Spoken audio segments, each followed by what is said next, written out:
Hello, buddy. Welcome back. I'm the Strategy Professor, and today we're going to be looking at the patch 1013 preview. So, as always, if you enjoy the content, please be sure to like and subscribe. It helps out a ton on the channel. Drop by, check out the stream every night on YouTube, starting around 11 p.m. Eastern Standard Time, going till about 4 a.m. Eastern Standard Time. We'd love to have you.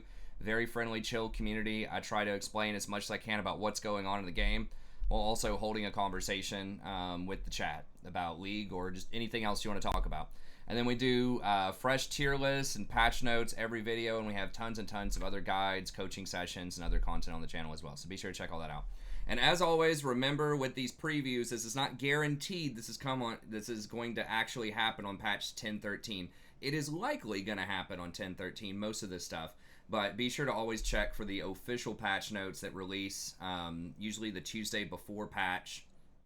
And I have a video that I release every other Tuesday when that happens that'll break down the actual patch notes for what's 100% going to happen on the patch. Okay, so let's just go ahead and get through these really quick, and I'll give you my thoughts on them. So Conqueror nerf, I think that's a good idea. I think that Conqueror is just way too strong on a lot of champions out there. I personally wish that they would have removed the healing on Conqueror. I just think it's unnecessary. Like the fact that you already get a lot of AD or AP, it's adaptive. And this ends up giving you somewhere around, at maximum stacks, at maximum level, like 50 AD, or 50 adaptive, I guess. But still, that's a lot. It's like 1,000 gold, on a rune. So it's very, very strong.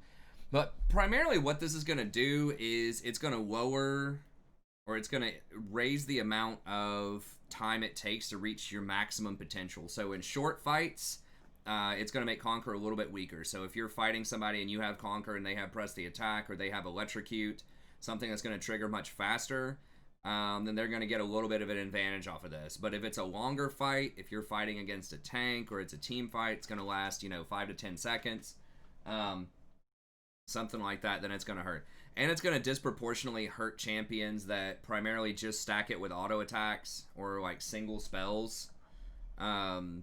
It's going to affect them the most. So, something like a Trundle. There were some Trundles who were trying to take Conquer occasionally. It's going to be a lot weaker on something like that because he pretty much just stacks it with auto attacks, right? Versus, champions like Wukong or Urgot or Garen who stack it almost instantly. Their AoE abilities have special coding to stack it per tick. They're still going to be fine with it. It's not going to slow them down that much. But some of those other ones, it's going to slow them down. So, Trundle definitely wants Press the Attack now instead. Warwick definitely wants Press the Attack now instead. Things like Vayne were already going Press the Attack, but, it just kind of reinforces if someone wants the early game kind of burst damage of Press the Attack, or they have like an attack reset in their kit. I think that this is going to make them want to take Press the Attack more than Conqueror for certain kinds of trades. Maybe things like Camille would rather go Press the Attack now. So it will matter some. It'll definitely matter some, but it's going to matter a lot more in those all-in situations rather than the longer fights. So, good change overall. I like it. I wish, like I said, I wish they just nerf the healing and make it like 8 stacks or something. Like Battle of Fervor Battle, like it used to be. But whatever, that's fine. Death Stance, now this is only nerfed for range, and it's only nerfing the amount of sort of deferred damage. So right now it's 30% deferred on melee, 20% on ranged, and now it's going down to 10% on range. So that means that it is going to allow people to get bursted down a lot faster. So this would primarily be for like Graves or Ezreal, I think, are the two main range champions that are taking this.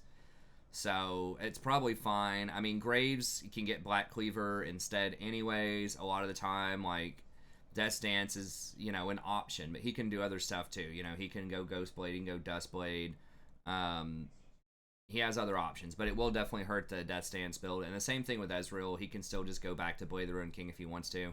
But Death Stance has been the newest hotness on him. So I think that's fine. Death Stance in general is kind of showing up everywhere, and it's just a little too strong. It just offers too much defense and too much offense all in one item. It is very expensive, but there's just too much healing in the game in general right now, I think.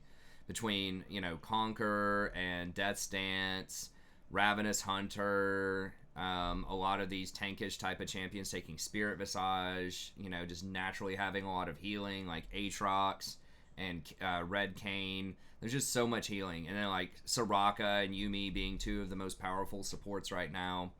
Just a lot of healing in the game. So I wish they'd knock off the healing a little bit, but that's fine. Okay, Guardian nerf. Base shields being lowered significantly. So basically they're reverting the bonus that they gave it. I didn't really see an uptick in a lot of new champions going Guardian. It was kind of just the same old champs, and I feel like a lot of them aren't like over the line. I don't know. I mean, like, I take Guardian on Soraka, but it's debatable. I mean, I think that Aerie's still like really good on her too. And that's kind of it. I mean, maybe Tarek probably takes it. The Abnus Rakan is up a little bit in win rate. Not much, a little bit. He takes it. But yeah, I just feel like there's not a lot of champs that are taking it. And the ones that do take it don't feel like they're up a lot this patch. This just seems really random to knock that much off of it. Because the reason they gave it that buff was they got rid of the movement speed on it. So I don't know. Like, it does have a bigger trigger radius, which is nice for a lot of champions. But I don't know. It seems pretty unnecessarily harsh, I think. But it's not going to affect a lot of champions. So probably won't change the meta up. Rakan might get a little weaker. Soraka with Guardian might get a little weaker, but it's not going to impact a lot of other champs. Okay, Yuumi. This is a very strange buff to Yuumi. What they need to do with her eventually is just make her attachment temporary, right? Like, it's a spell you press on somebody with the W, and you're only attached to them for 3 seconds, and they get a debuff on them where you cannot attach to that same champion for 10 seconds or something like that. After you hop off, you can't reattach for 10 seconds to the same champion. Something like that. Kind of like Yasuo, right? He can't jump to the same minion. Like, he can jump to all sorts of different minions, but you can't jump to the same minion more than once every so often. I don't know what Yasuo's timer is on that. But just something like that. And then that way she has moments of vulnerability. Yes, she can still jump around to different people in team fights, but she can't just sit on a tank and basically be unkillable late game. Because they just have to nerf everything else about her if they want to keep that to where she's untargetable, where she doesn't have to buy boots, she doesn't have to get any defensive items. That's just such a massive advantage that she has over other enchanters that they're trying to go about it and just say her mana costs are just going to be ridiculous, so you can only cast a couple of spells. But I think playing that little cat and mouse game where people would be, not attaching to people immediately as Yuumi and then like waiting to attach, so trying to jump over and attach sort of at the last moment. And they could change some of this stuff where if you get CC'd, that doesn't stop you from attaching, right? You could still attach after you get CC'd. It would just be you could only be on the person for 3 seconds and then there'd be a 10-second debuff before you could reattach. I just think that would be a lot cleaner, and that would ensure that you don't want to stay attached all the time. And if they need, in exchange for that, they should like maybe increase her damage a little bit on her Q. Decrease her mana cost, all that kind of stuff. But anyways, I think ultimately that's where they need to go. I think the attachment mechanic is cool. It's just like not permanently. But anyways, what they're actually doing is they're increasing the mana cost by a ton. I mean, even early on, if you have like 400 mana, which I think is about what she starts with, 15% of that is 60, so it's still 100. And then later on in the game, if you have like 1,000 mana, then it's going to be 150 plus 60 later on in the game, so that's going to be like 210. So the reason they're doing this is because like later in the game, once you get several kills and assists, if you have mana flow ban plus presence of mind, which she usually takes, then your mana kind of does get trivialized a lot. So they want that to scale with your max mana, which is bizarre. But basically, you're only going to be able to cast like maybe 5 E's without getting a killer and assist, maybe even fewer than that in the late game. So they just want to make sure that you can't use your E just to like boost people around the map or to chase people down constantly with like your E plus Q spam. They want it to be you're only using your E in combat, and you have to get kills and assists for the reset with presence of mind in order for her mana cost to be viable. So they're pretty much saying you have to take presence of mind, you have to take mana flow, which was already excuse me, the case. But they're limiting her ability. Basically, they're limiting her mobility outside of combat. It's the biggest thing, because the 3-second move speed for like 30 or 35% is just way too strong. So that's a really weird way to go about it. It's like, why don't you just limit the movement speed on her to make it like 1.5 seconds or 2 seconds instead of 3 seconds? Or like increase the cooldown on it or something. It's just really bizarre. But anyways, I guess that's what they're doing. Maybe something like, I don't think you'd want Tear Yumi though with it, because you just can't spam. I mean, if you can hop on and off with your W, if that triggers Tear, I don't know if it does. If you can actually stack it up really quickly, maybe Tear of the Goddess into Archangels, if that stacks the W on and off. I'm not sure if it does. It doesn't cost any mana. Probably not though. Probably not. I'm just thinking if you got the 15% refund off of Tear, then like off the mana cost on Tear, then that would, you know, help out a little bit. But that's probably just getting a little too cute. I don't think it's going to matter that much in a lot of situations. In really long fights where you're not getting kills or assists, it's going to suck, but otherwise it's probably fine. I still think she'll be probably pretty good in pro, but her win rate will likely fall at least a couple percent in solo queue. I mean, maybe it kills her, I don't know. But you remember, it's not just with presence that you get max mana, but every time you get a kill or an assist, you get 20% of your maximum mana refunded. So we'll see. Okay, Syndra, Q mana cost going up to 60 to 80. Guess what would be the difference? So like you max that first, obviously. So like at level 5 and level 7, there's probably not that much of a difference, maybe like 5 or 10 mana. But in the early level, you know, 20 more is going to be a big deal. So you can't bully people as much in the early game with Syndra. She does take Ludens early. It's probably fine. I think she is considered to be a little too strong at really high levels of play. But I think I don't think it's going to make that big of a difference. Like levels 1 to 4, I think it's going to make the biggest difference. And then level 5, you know, you're probably paying like 5 more mana or something like that. So it's probably not that big of a deal. So very, very early matchups in Challenger where people can hard punish you at like level 3 because you're going to be able to cast like 1 less orb before your first back. You know, maybe it matters, but for most people, it's not going to matter. And this is a huge nerf on Ornn, and I really don't get it. Like, let me refresh this. So these are like champion win rates. I mean, he's got 81% presence right now. This is all regions with a 49% win rate. I mean, like that's high, but I guess they are nerfing most of these champions. Why don't you nerf Varus? And he's banned 87 out of 91 games on this patch. Why don't you nerf Varus a little bit more? But I mean, they've said that they want to nerf champs that have an 80% win rate or higher. There's like 75% or whatever. I guess. I mean, he just feels pretty weak in solo queue for the most part. I know he's popular in pro, but it just feels like there's a lot of other champs that are also really strong in pro. I mean, Aphelios and Kalista are also getting nerfed. Varus conspicuously is not, though, and he's the highest, you know, presence champion. But going like to 12% max HP is just awful on his brittle damage. That just feels really, really bad. I think. I mean, maybe I'm wrong about that, but you trigger brittle a lot of times in fights. You know, that's going to get triggered a lot. Often you can double proc it at least. You might even be able to triple proc it if you set your stuff up right. So going from like 20, potentially 36% of their max health if you double proc it down to 24% feels really bad. Now, you are still giving out a lot of health, and you aren't really picking him for the high damage, but it matters. Like, it's definitely going to add up. So, I don't know. That feels a little extreme to me, but I guess whatever. Cassiopeia taking her magic resist down 2. Okay, it's not gonna matter. Aphelios, Crescendum's attacks on epic monsters no longer refresh chakram duration. Okay, so he probably takes dragons and barons a little slower with that particular gun. Our crit bonus goes from 50% down to 20%. Now that's a big deal.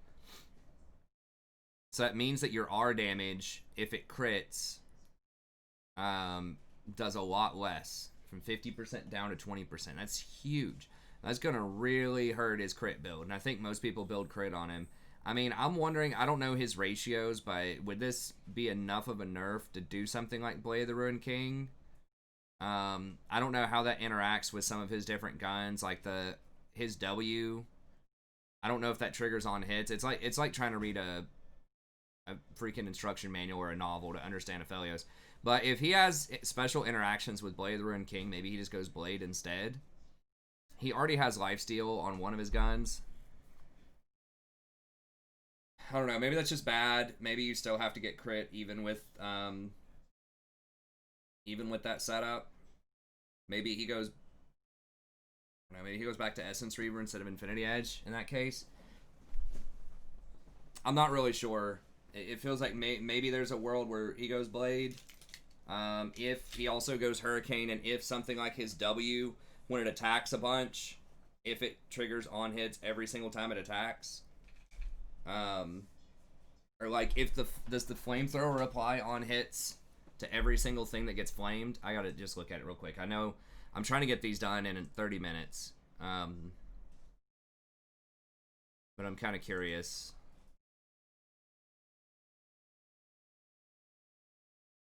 Okay, so he does get presumably bonus attack damage. He might go for the attack speed, but I think he's still going to go for the damage.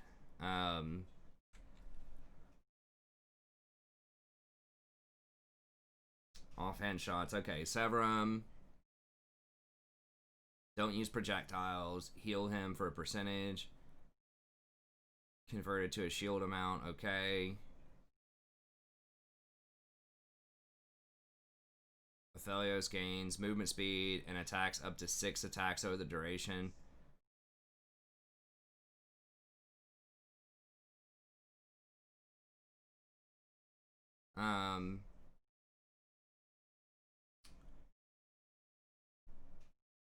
Doesn't apply on attack effects, but does it apply on hit effects?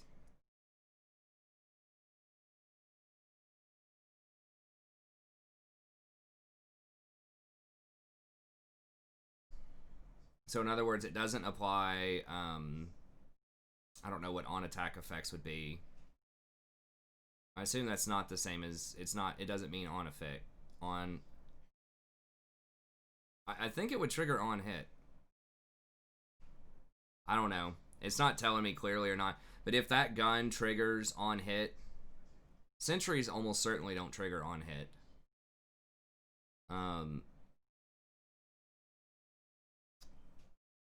Critical striking. The sentry can critically strike. Does benefit from attack speed and critical strike chance. Well, if it can crit, then it probably applies on hits too. Does the flamethrower apply on hits? Where's the...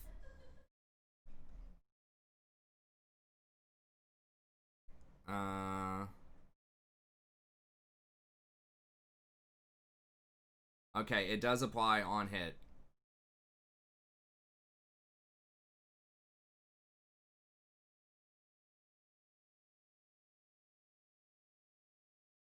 So, I don't know.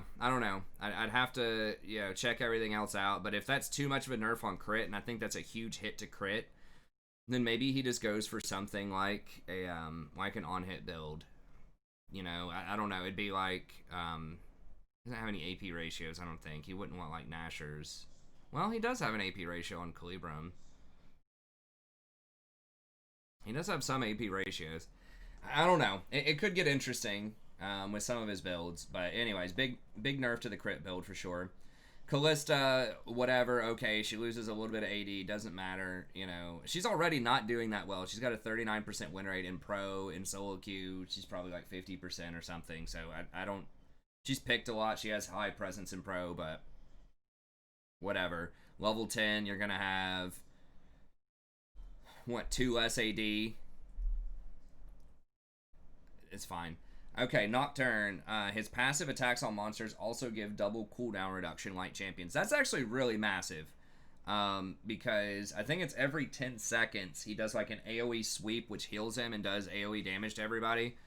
So that's actually going to help his wave clear a lot, especially on things like raptors in the early game, like raptors, and if he wants to do golems and wolves, you know, those AoE camps, that's going to be big.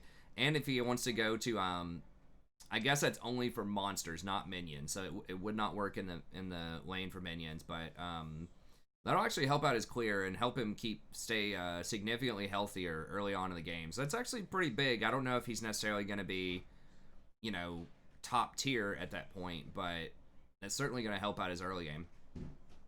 Okay. Yorick, our leash range from 900 to 700, so she's going to follow you if you leave this range. Okay.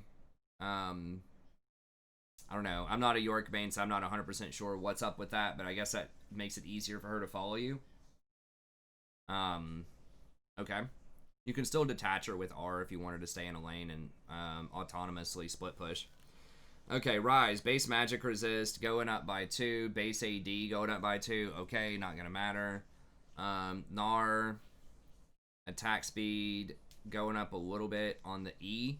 So whenever you hop, you gain a little bit of attack speed for a while. So I guess, I don't know if you get, like, usually you level, I think, Q first. Can't remember. Yeah, the boomerang throw, and then probably the... So this might be the last thing you level is your E. I mean, I thought there was going to be an attack speed build, maybe an AP attack speed build, like Nashers, and potentially some other stuff, but I think that's a huge problem. I wish with Gnar they would just let you choose when you want to transform. I mean, I know that that's a big part of the skill of that champion is that you can't control his transformation. He's just gonna go wild. But I wish it was a lot more like Shyvana, where you're raged out and you can choose if you want to transform or not. Because the problem right now is Gnar just does so many different things and scales with so many different stats, but you can't use all of them at the same time. So, like, he can be a nice, like, harassment, you know, range split pusher with his auto attacks, and his hyper does a percentage max health damage and gives him a lot of extra movement speed, and he's got this hop to stay safe. So he could be a really good range bully, but then, you know, if you get items for that, if you get something like Blade of the Ruined King and a Nashers, if you kind of, you know, go hard or want to go Gensu's on top of that, if you want to go hard on the on-hit build, then whenever you transform, you're going to be super squishy. You transform into a melee, like, tank type of champion, and so that's not really what you want to be doing, right? If you could control that, if you could use that to help you, like, run away, or if you just needed to go in and finish somebody off, it would make more sense. But the fact that you can't control it just makes him so awkward. Because, like, right now, pretty much you have to build him tanky. You have to go, like, Black Cleaver, and then probably like Sterax and some other stuff, and just try to like team fight around his tank ability. So you want to show up at the fight right when you're about to transform, and then transform and like slam everyone into a wall. And I've seen some Gnars do very well, but I just wish they'd give you control over his ult. I mean, I know once again that's part of his whole thing that makes him unique, but I think that holds him back so much is because he has so much potential for different like cool builds, but you just can't ever play around his small form because it's just not reliable in fights a lot of times. So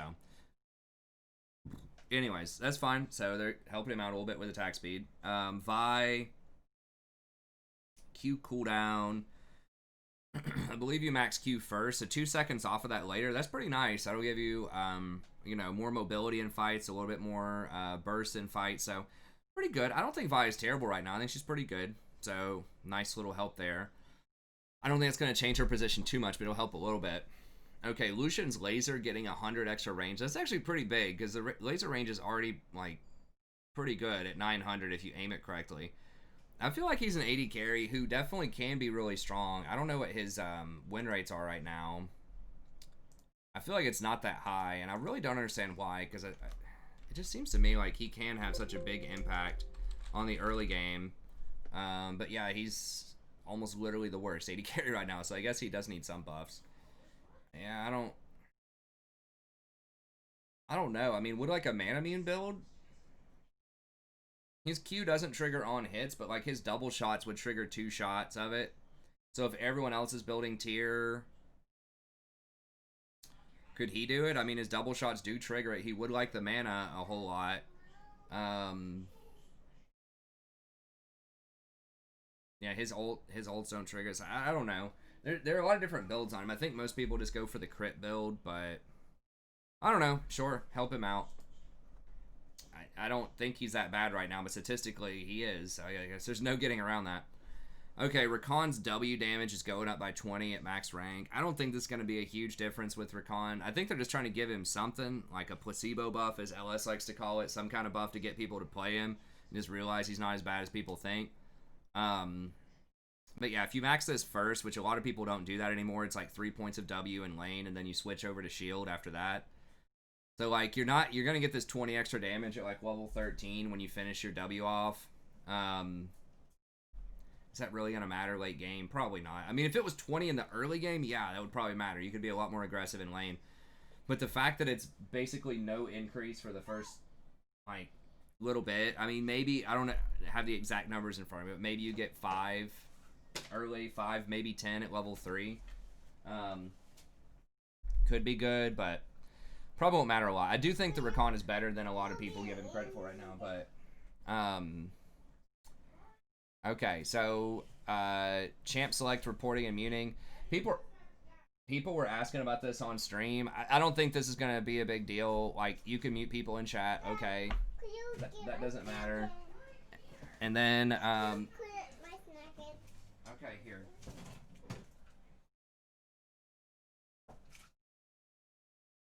Okay, there you go. The reporting thing, I think that's just to try to make people feel better so they can throw reports in there. But I was talking about this a lot on stream earlier, or last night, and that I just don't know how they prosecute without being able to watch any game actions. What are they gonna discipline people for, right? Like, you could discipline. One scenario people came up with is if you ban a champ that someone's hovering. You could discipline for that, I guess, but then, like, what if you're in a meta? What if someone, like, the very last pick on the team wants the champion that's considered the most powerful champ in the meta? So let's say if there's something that comes up that's like an 80% ban rate champion, and, this person wants it. What if the first pick is thinking, like, hey, there's no way that person's going to get that pick. The other team's going to pick it first, and we're going to be at a huge strategic disadvantage, so I'm just going to go ahead and ban that champion. You look at the guy, you look up his stats, he has no games on the champ, he just thinks it's OP and he wants to play it, so he's hovering it. And Rory, you got to pick. Do you want to go in or out? Out. Okay.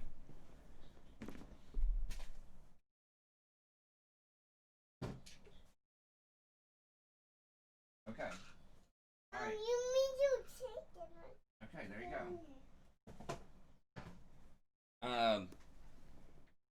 So anyways, I don't think it's gonna matter. So it's like, is it scummy behavior to ban something that somebody's hovering? Yes. Would I do it? No. But I just don't. I could see a world where logically someone is not trying to troll. They just legitimately think it's going to give their team a big disadvantage if they don't ban it. So I could see someone banning that. And as far as someone just playing something that's bad, they're trying to first time Kale jungle or something like that. They don't say anything. That's just what they're hovering. It's like, it's so hard to just say, yeah, you should go ahead and ban that, because it's just going to stifle creativity. And especially, some people just want to, like, play weird stuff that's bad. And it's like, I wouldn't personally, I don't endorse that in a lot of my games, but some people do just play the game for fun, or they saw some all caps video and they just want to play it. I mean, there's already a dodge feature in the game. If you think that your team comp is bad, you can just go ahead and dodge it. I just made a video about toxicity in League and, thinking about that, where I talk about a lot of the stuff more in depth. So be sure to go check that out if you want. I don't want to go too far in the weeds on that in this video, but I just think in general, I don't understand what they're going to be able to discipline people for. Oh, hi, Rory. Good job. Unless someone says something racist, or they actually say they're going to int if they type something. Don't worry, it's just me. Oh, it's just Rory. Okay, I thought it was a ghost. So yeah, unless they type something that's, breaking the summoner's code, telling people to kill themselves, saying they're gonna end, stuff like saying like crazy racist stuff, I just don't think it's gonna matter.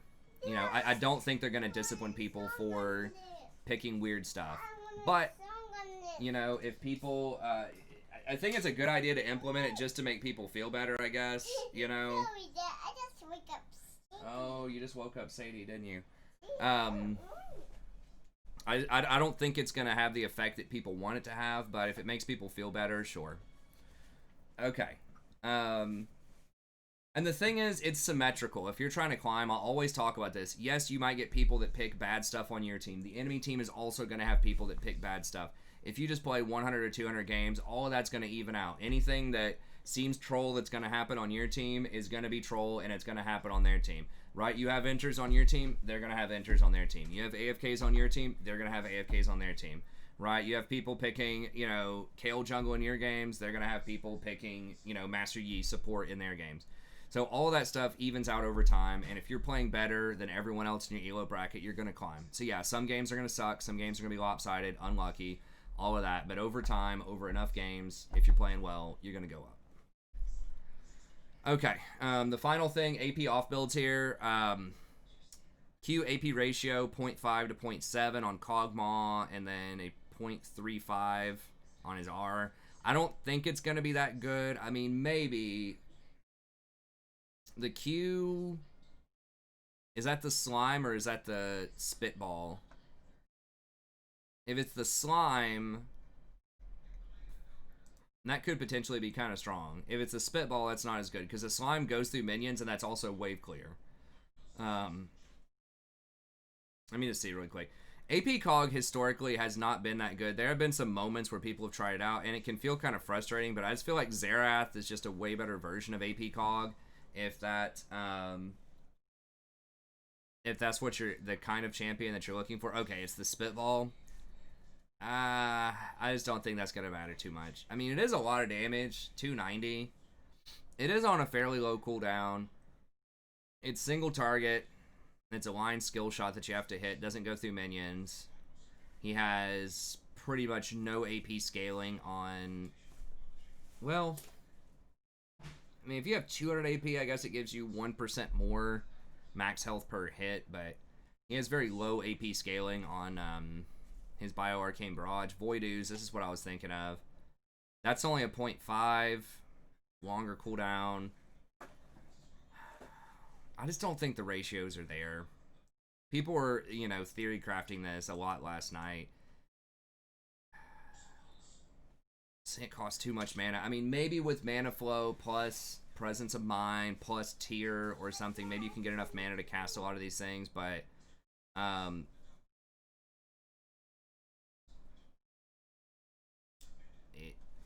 I don't think so. I don't think it's going to be good. I could be wrong about that, but he just seems super vulnerable, and if you just want poke champions, I would just do Xerath or Vel'Koz if that's the type of thing that you want. But once again, could be wrong about that. And then finally, Nunu. Now, I think this is actually going to be the biggest change on this patch, potentially. I think this is going to make AP Nunu extremely good, because he's already, like, borderline playable. A lot of people don't do it, but he already has really good AP ratios. Like, I get Leandres on him a decent chunk of the time. If I'm really far ahead and I think our team just needs some more damage or I'm just not dying, I'll get a Leandres, you know, at, like, third or fourth item. And it's really good because, like, it gives you health, which is something you want anyways. He's going to be in longer fights, and he has high base damages on his abilities, so the Madness debuff, or the Madness buff that he gets is going to be pretty good. And then pretty much all of his abilities apply a slow, so you're permanently getting the, you know, empowered burn. And a lot of his abilities are AoE. When you think about the snowball, you think about his big snowball at the W, his E snowball, his ultimate. All of these are AoE slowing abilities. So that gives him the potential to, you know, have a really good interaction with Leandres. Like, he already has a 250% AP ratio on his ult. If you hit somebody with every snowball and you get them with the little circle that's around you for the root, that's going to be 100% AP ratio. You know, his ultimate, or his W can have a 0.5, which isn't great. Oh, there we go. That's just the rollover damage if you, like, roll over minions. Here we go. 150% AP ratio on the W with the 360 base. If that's maxed out. Usually you max your Snowball Barrage first. And then his Chomp, the healing on it is 70%, and the damage is 50%. So it's not a ton there. But they're giving like really good ratios to him. If you look at this, I mean, the Q ratio up to 0.65, so that's not like insane, but it's good. The healing is going from 0.7 to 1.0. I think that's on champions. Empowered healing. What is it saying the base? Okay, it doesn't say what it is. Q healing, AP to 0.7 to 1. Oh, it's from 0.7 to 1.0. Okay, so that's from non-champions. But still, and like when someone's low, you heal for 50% more. So it just starts getting crazy when you stack that, when you take the base damage up that much, when you give it a higher like AP ratio, and then it also gets empowered by 50% more, and then it also stacks with Spirit Visage for 30% more of that number. Like all of that cumulative scaling, you're gonna eat a minion and like heal 100% of your health with this build. So I don't know. Good job, Rory. And then they're adding an R shield of a 1.5 ratio. That's going from a 0 AP ratio all the way up to a 1.5. So if you have even just 100 AP, which is really easy to do, if you have 100 AP, and it's keeping the bonus health, from what I understand, it's keeping the bonus health on top of that. So, you know, at like level 11, you're going to have 75 base, 40% of your bonus health. You have 1,000 bonus health. You know, that's going to be 400. So that's 475. And if you have 100 AP, you know, then you're getting an extra 150 off of that now. So now it's like 675 or 625 or whatever. That's going to be super good. So I don't know. I think this is going to open a lot of doors. Leandri's, like I said, already super good on him. I could see a world, if it gets good, where you could even run something like Ardent Sensor on him as a support. Because, once again, he already applies slow on everybody. If you take Font of Life, which you do most of the time, you're still going to go Aftershock Font of Life. Then if you put a slow on somebody and somebody else auto-attacks them, then they benefit from the Ardent Sensor. And it's got a really good AP ratio on it. It has... Good job, Rory. It has plus healing and shielding. You're already going to get healing off your consume. You're going to get shielding off of your R. Has AP on it. Has movement speed on it. So, I mean, that... And it's a cheap item that's, like, really OP. So, I think you could be seeing something like an Ardent Sensor Nunu somewhere in there. Now, I'm not sure if you'd do that every game. You probably still want Deadman's because the movement speed on that's just really OP on Nunu. But, like, as a third item, if you have, like, at least 2 or 3 champs that benefit from auto attacks, then maybe Ardent Sensor becomes a lot more viable. Mention Leandri's. Now, would someone go Runic Echoes over Cinderhulk? It's certainly possible. I mean, Cinderhulk sucks, like, stat-wise early on as a rush build. It does scale better once you get a lot more health items, but getting, I think, isn't it 80 AP on, I'm trying to remember. The flat mana won't matter as much. That's kind of a wasted stack. I mean, it's nice. It helps out a little bit, the flat mana, especially if you find yourself pushing side waves a little bit more than you'd like on Runic Echoes. But that's a little bit of a waste. But if we look here, Cinderhulk is really not that good. It's 15% of your bonus health. So you get 300 there, but like early game, you know, you're only getting like 960 value out of this. You're paying 1,500 gold to get 960 value. Now, it does have the burn damage over time. So it does deal, you know, 12 damage. So it's like almost like 15 on-hit damage. So good job, Rory. That is about like 400 or 500 gold worth of value, and it can be AoE. It does help you wave clear. I mean, it's good. It does help you clear. So you'll probably go Cinderhulk. But, I mean, Runic with the 10% CDR, pretty good. And then you have the 80 ability power, which is going to scale really hard on a lot of stuff. And then you have the extra little burst damage off of Echo. So I think that's going to help you wave clear a very similar amount to Cinderhulk. Maybe not exactly the same, but, you know, your Snowball, once again, is going to scale really hard off of AP. Your Q scales decently off of AP. All of this stuff. So I think it's a similar amount of wave clear, so I think that's a wash, probably. And I think that the Echoes is obviously going to put a lot more upfront burst damage. It's 10% of your AP plus 60, and it hits 4 people. So that's, you know, giving you a burst of, I don't know, 300 damage, between 250 and 300 damage. So that feels like that's going to be a lot more damage than Cinderhulk is putting out a lot of times in fights. Maybe in a super long fight where you have like 3 people right on top of you, maybe, that could be good. But this also charges up when you're running around. So not only is it like you hit them one time, but you know, you gain more cast while you're moving around. So you could probably even trigger this up to twice in longer fights. So, you know, to me, it's like this is probably more damage to champions in team fights. It probably wave clears a similar amount. And it's just going to do a hell of a lot more damage. I mean, the ability power and the cooldown reduction,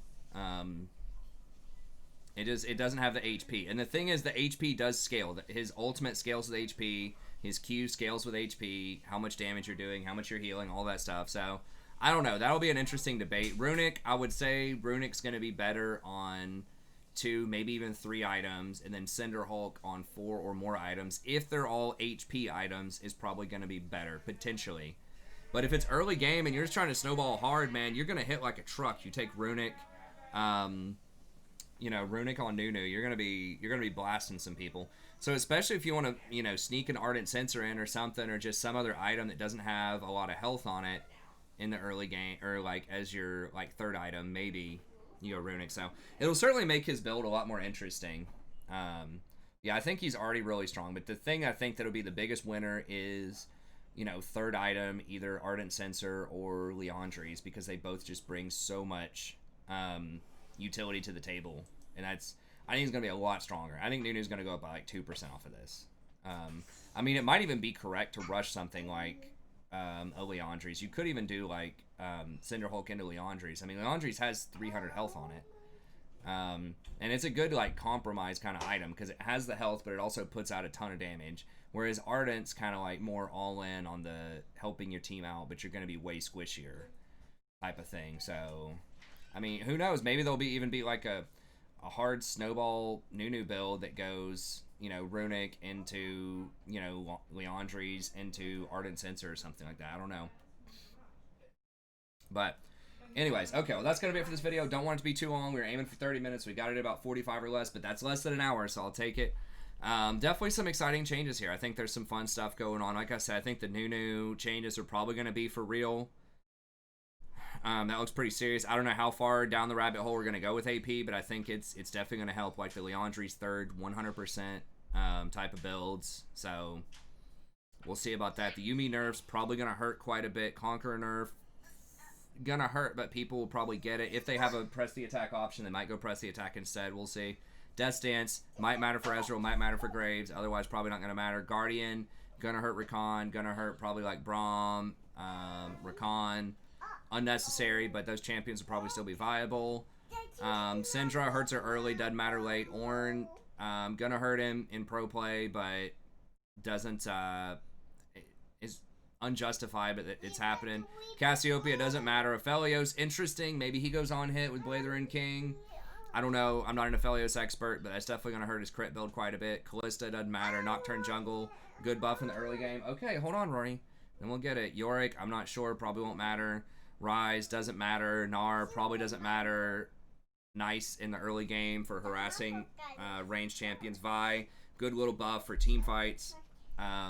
Lucian, good buff. Rakan, irrelevant buff.